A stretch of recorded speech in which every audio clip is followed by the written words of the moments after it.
Welcome to Your Money Guides, brought to you by Interface Financial Planning. Hello. In this episode, I'm going to be talking about longevity, the length or duration of life.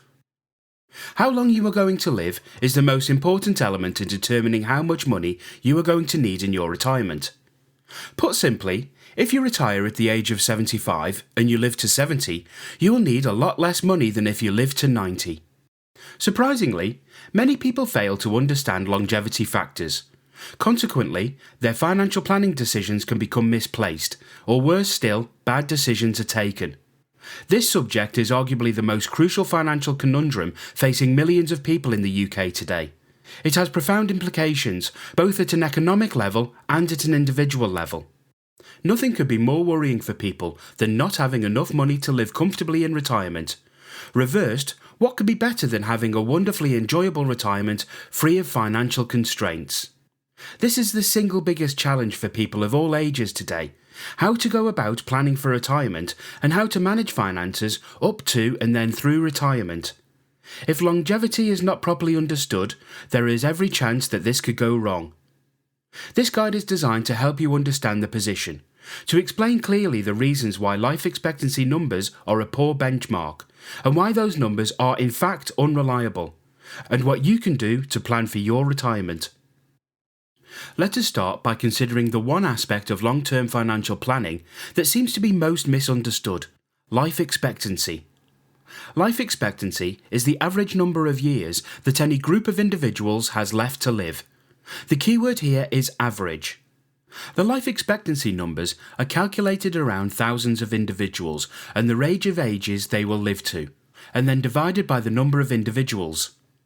This is a consistently shifting figure to take into account the most current numbers available. These numbers have been improving year on year for some time. To highlight and illustrate why relying on life expectancy might be a problem, imagine two groups of 3 people as simplified examples.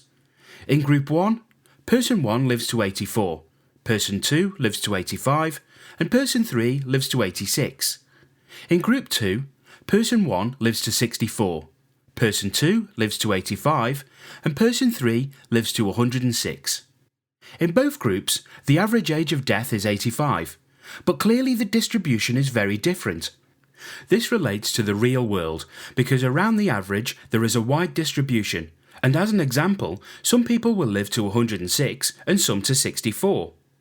The problem in financial planning terms is that you don't know in advance who falls into which band. In any event, the average is not the most likely date of death. Even so-called informed politicians make the error of misunderstanding the importance of life expectancy. A previous pension minister actively campaigned for every individual to be provided with a life expectancy age when they came to retire, a position which would have had potentially disastrous consequences, as it could have seriously misled those individuals. Fortunately, this proposal has not been adopted. This emphasises a crucial factor: your life expectancy does not translate to the most likely age you will die. This is because of what is known as a skew distribution in ages of death. Basically, the distribution of ages of death is uneven, and this affects life expectancy, what most people think of as the average. Using the Office of National Statistics live tables, we know the numbers of women expected to die at each age out of 100,000 born, assuming mortality rates stay the same as 2017 to 2019. The expectation is 83, median is 86, and the most likely value, the mode, is 90. So the most likely age of death is 7 years more than the life expectancy. For little baby boys, the mode is 86, again 7 years more than the mean of 79, and even the median is 3 years more than the mean. This means that the life expectancy is of limited use on its own when we come to retirement planning, because you have to assume you could easily be an outlier. An outlier is one of the group who lives far longer than the average. If you don't plan to be an outlier, then you run a very big risk of running out of money in retirement if you turn out to be an outlier. Understanding that life expectancy is only an average and is not the most likely age of death is a very important step in retirement planning. I have aimed to explain in the opening section the main aspect of life expectancy numbers and the flaw this produces if you were to rely on this. This does not mean that your life expectancy is totally irrelevant or of no value at all. On the contrary, there are important aspects to be taken from the basic statistics. It's worth examining the numbers, allowing for the interpretation problem previously explained. Here are some official statistics that may be of interest. A newborn baby boy could expect to live for 78.9 years, and a newborn baby girl for 82.7 years. That's if the mortality rates remain the same as they were in the United Kingdom in 2011 to 2013 throughout their lives. Life expectancy at birth has increased by 6.3 hours per day since 1980 to 1982 for males, and by 4.6 hours per day for females in the UK. The most common age at death was 86 for men and 89 for women in 2011 to 2013. In the same period, a man in the UK aged 65 had an average further 18.3 years of life remaining and a woman 20.8 years. So how do men and women's life expectancies vary? The gap between life expectancy at birth between boys and girls in the UK has narrowed from 6 years in 1980 to 82 to under 4 years in 2010 to 2012. Life expectancy at birth has increased by 2.5 years per decade since 1980 to 82 in the UK for males and by 2 years per decade for females. Life expectancy at the age of 65 in the UK increased by 40% to 18.2 years for men and for women by 23% to 20.7 years in the 30 years between 1980 to 82 and 2010 to 2012. In 2010 to 2012, a man in the UK aged 85 had an average further 5.8 years of life remaining and a woman 6.8 years. Based on figures from 2011, a 70-year-old woman has just about a 10% chance of living to 100. That means 1 in 10 women from the age of 70 will still be alive 30 years later. For men it's 6%, or roughly 1 in 16. For a child born in 2011, this rises to nearly 1 in 3 women who will still be alive at 100, and just over 1 in 4 men. By 2066, it's predicted over 500,000 people in the UK will be alive over the age of 100. So people are living longer, and the improvement is more pronounced for men than women. Statistics show that there are also significant regional variations, and also people with greater wealth live longer than those with less wealth. I now want to talk about the implications of this changing picture of retirement, starting with the relativity of retirement. It's commonly understood that on average people are living longer, and this trend seems to be continuing. This means that retirement for most people will span many years and possibly several decades. The complications around this increased longevity are considerable. Firstly, think of the relativity of retirement and how this has changed. 30 years ago, an individual retiring at 65 had an average life expectancy of roughly 6 years less than today. Those extra 6 years may look innocuous, but in proportionate terms, that changes the saving years to retirement years ratio quite significantly. Someone who works for 45 years between the age of 20 and 65 now has to fund for 19 years, not 13 years on average. This means that the savings ratio is 19 to 45, not 13 to 45. Again, as earlier, this represents an average. Many people who live to 100 may effectively have a ratio of 35 to 45. Unless people work to much older ages and retire later, there is a lot more that needs to be done in the saving years. It's also probable that future economic conditions could be very different and potentially problematic for retirees. In many ways, the period since the retirement years started to stretch out have been golden ones for retirees. Very low inflation, multi-decade property price increases, and up to a few years ago, widespread generous final salary schemes have potentially masked the big structural changes in retirement, possibly even kidded the next generation of retirees into thinking that somehow everything will be alright on the night. Why? So, who pays? How often do you hear people say 50 is the new 40, or similar such sentiments? How different will it be for retirees in the future when they have a large population of other retirees to compete against? How different will the financial picture be when the demographic time bomb stops ticking and then explodes? When the tipping point is reached where the younger generation can no longer pay the taxes necessary to protect the older population? Arguably, on this last point, this may already have occurred. The parlous state of government finances and the inability for government to properly contain annual deficits suggest this could already be in play.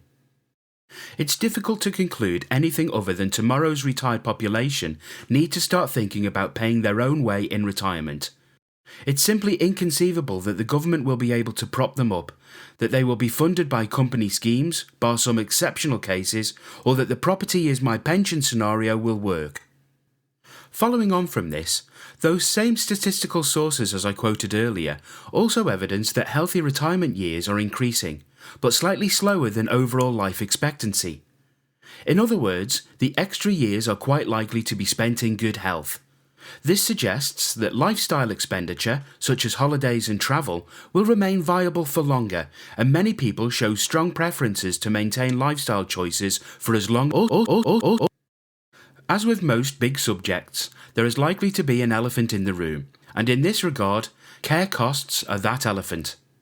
Most people will not need to pay care fees, but a growing number do, and this number is not insignificant, meaning that although care is on average not likely to be required, it's going to be in enough cases for it to be a real threat to anyone thinking and planning ahead. This is a thorny, complex subject because of the dramatic changes to social care budgets, NHS strains, and the proposed cap on paying for care fees coming into place in a few years. This guide is not one to cover this in detail, except to say that where care is required, it can be very expensive and can have a devastating impact on an individual's or a family's finances.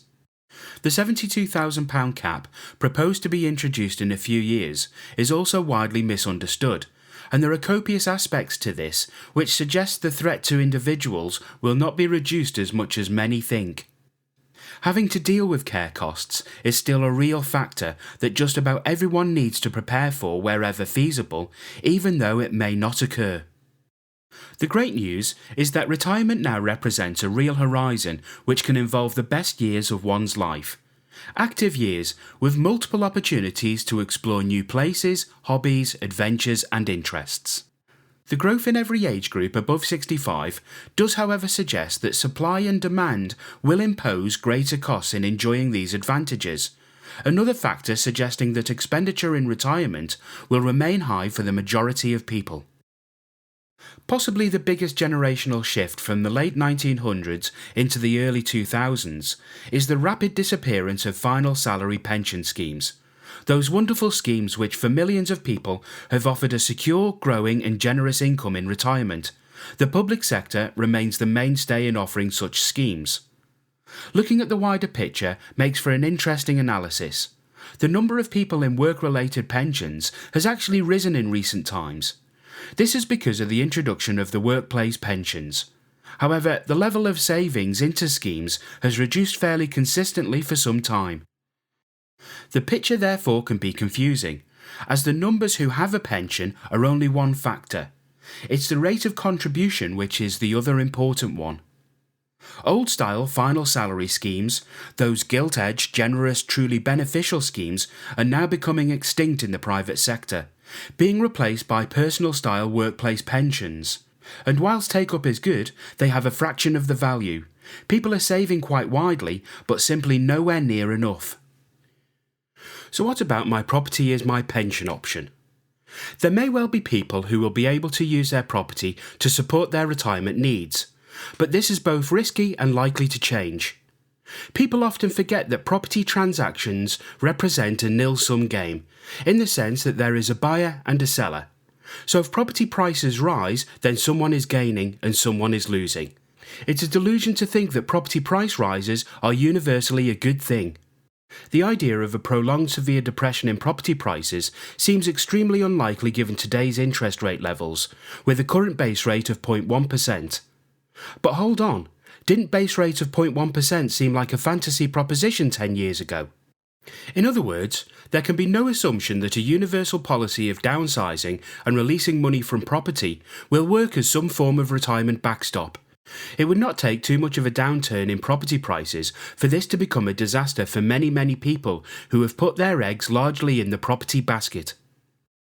These various aspects of retirement are intended to highlight the changing nature of what these years will entail and the complexities in planning towards them. It's not sufficient to look at today's retirees and their financial positions and conclude things will remain consistent. Tomorrow's retirees simply have to take a different financial planning view and plot their way forward in a unique way which involves a series of carefully positioned steps. So let's now look at these financial planning steps. To recap, we are facing a rapidly changing retirement picture, both at a collective and an individual level. Life expectancy figures do not help us understand the extent of money that is needed in retirement. Indeed, life expectancy figures quoted in articles by experts are often misleading in their own right, simply because they misrepresent the most likely age of death. Beyond this, we have to plan to be an outlier, one of the lucky few who live well beyond the most likely date of death. We also need to be wary of care fees and the impact of needing to pay for expensive care in retirement.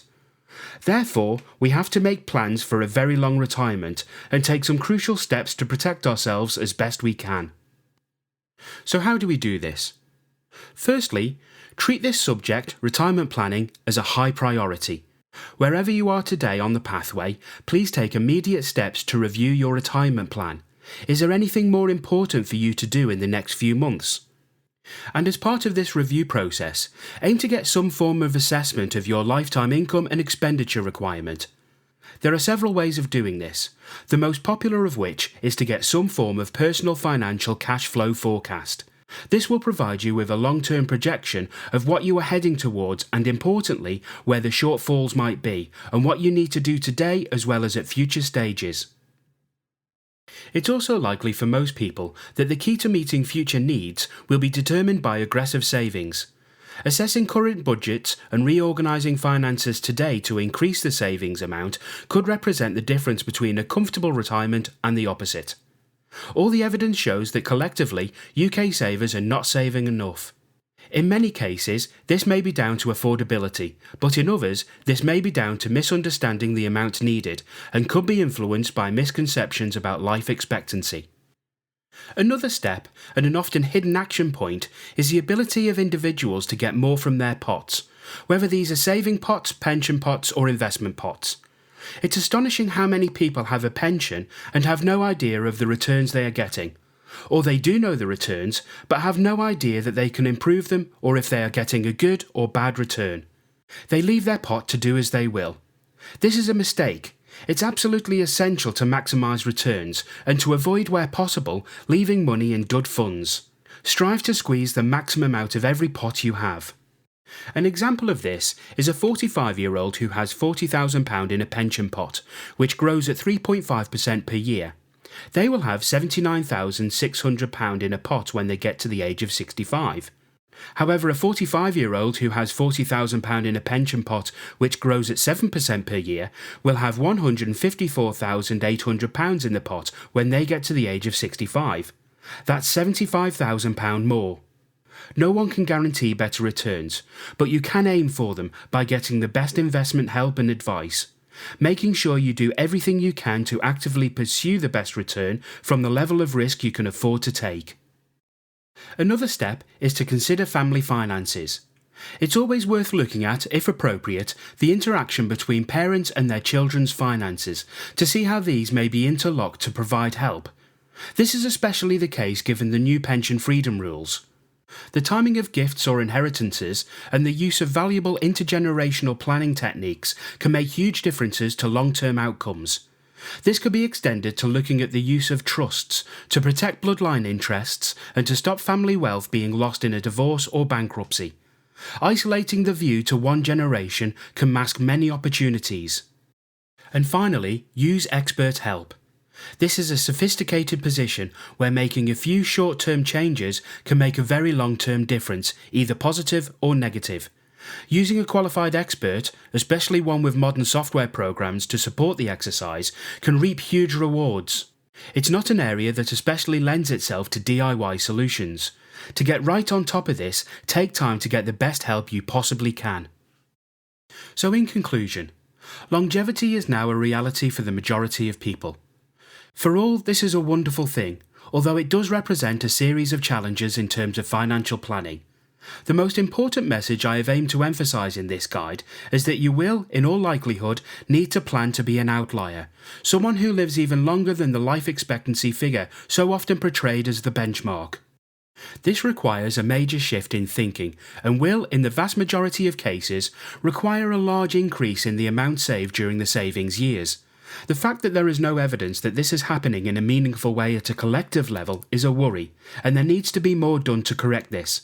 However, at an individual level, you can do something about your position. It's in everyone's hands to take control of their own destiny and to tackle and meet these challenges on their own behalf. Thank you for listening. For more information, visit our website at interfacefinancialplanning.co.uk.